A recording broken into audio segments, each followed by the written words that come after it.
So you got somebody at the top of the key, 3 point elbow, Hey, 3 point. before we get into the flex, Tone, welcome to 2023.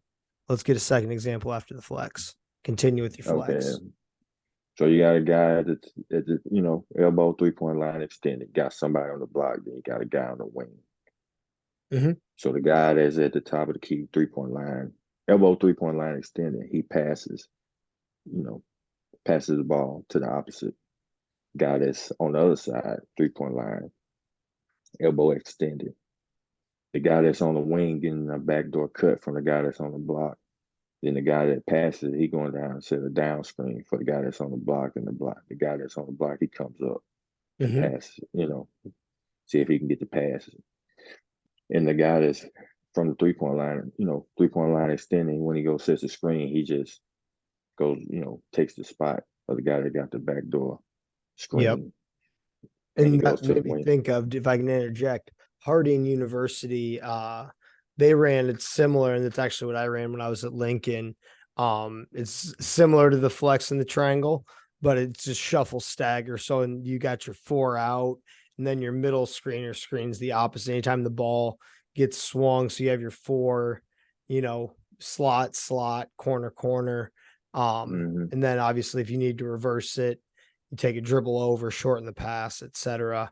But that your inside player sets it on the opposite. So you get that little back screen, then whoever was at the top passes it, rescreens. And they used to have a bunch of international guys with threes.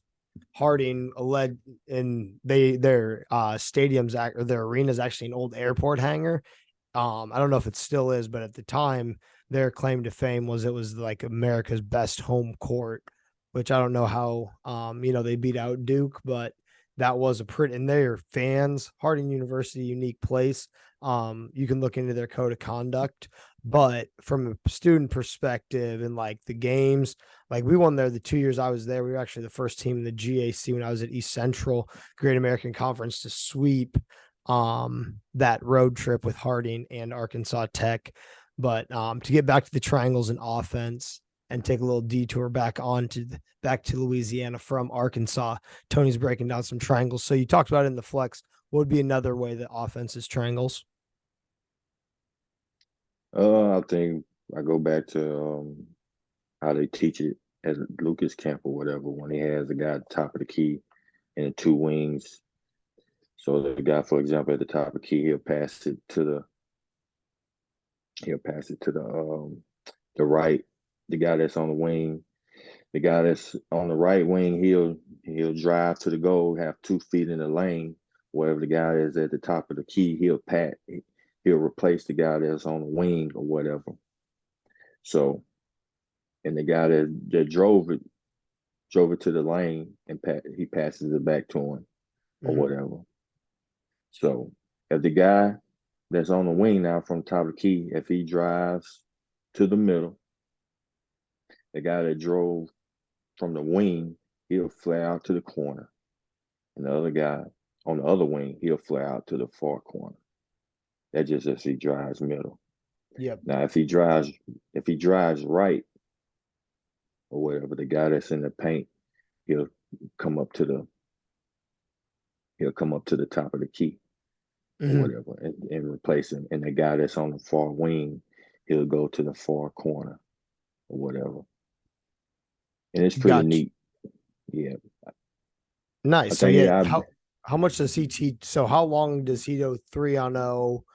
And about like how many layers? So you talked about three or four different options there. So he teaches what, probably three or four different options. And then when yeah, do they dribble start? handoffs, pass and screen away, Mm-hmm. but basically he tries to stay away from passing the screen away or cuts or whatever.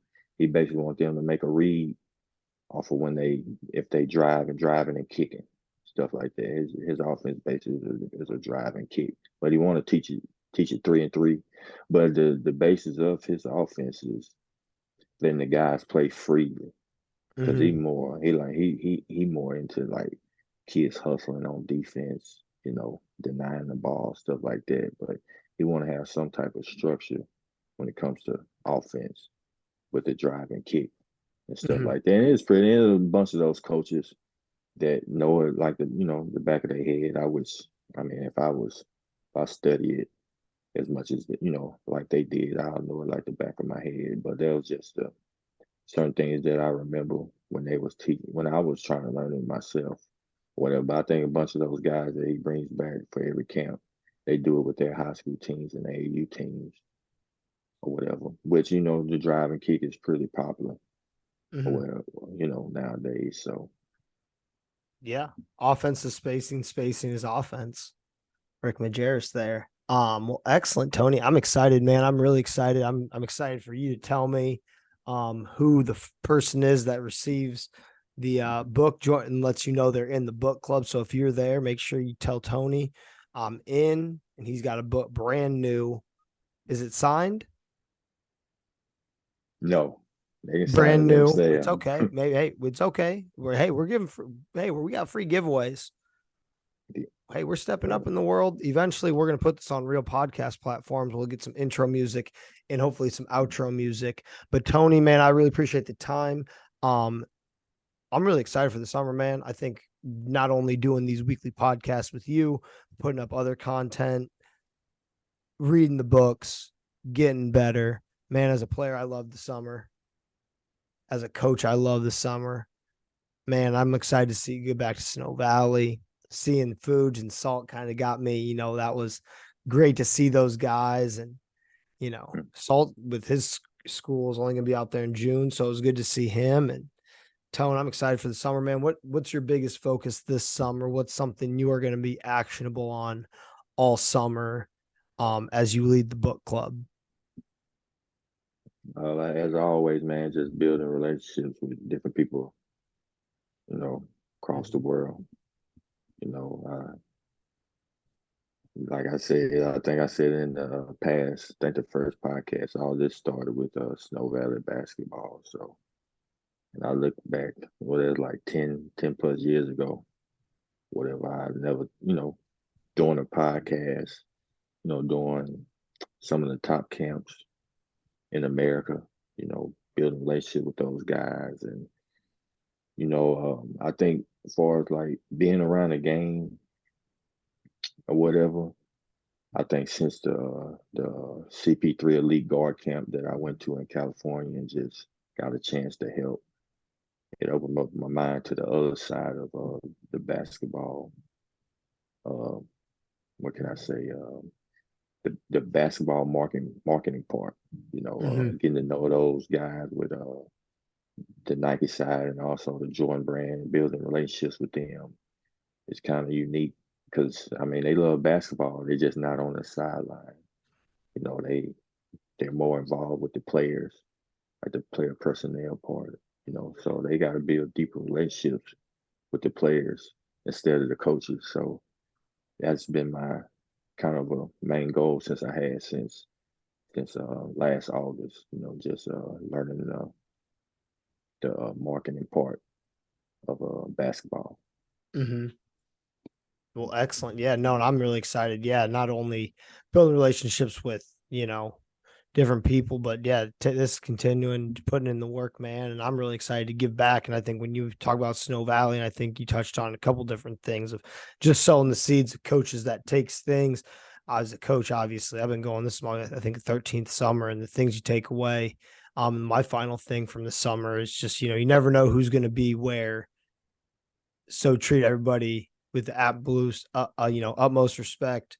Be a person of your word, and yeah, man, just go out there and kill it this summer. Go out there, write down your goals, get after it, and just make sure you're being consistent. Make sure you are subscribed, you're tuned in, you're being a great teammate, not only on the court but off the court. You're trying to get better, raise the level of those around you. Thanks for tuning in. Be a teammate. Share this with a teammate.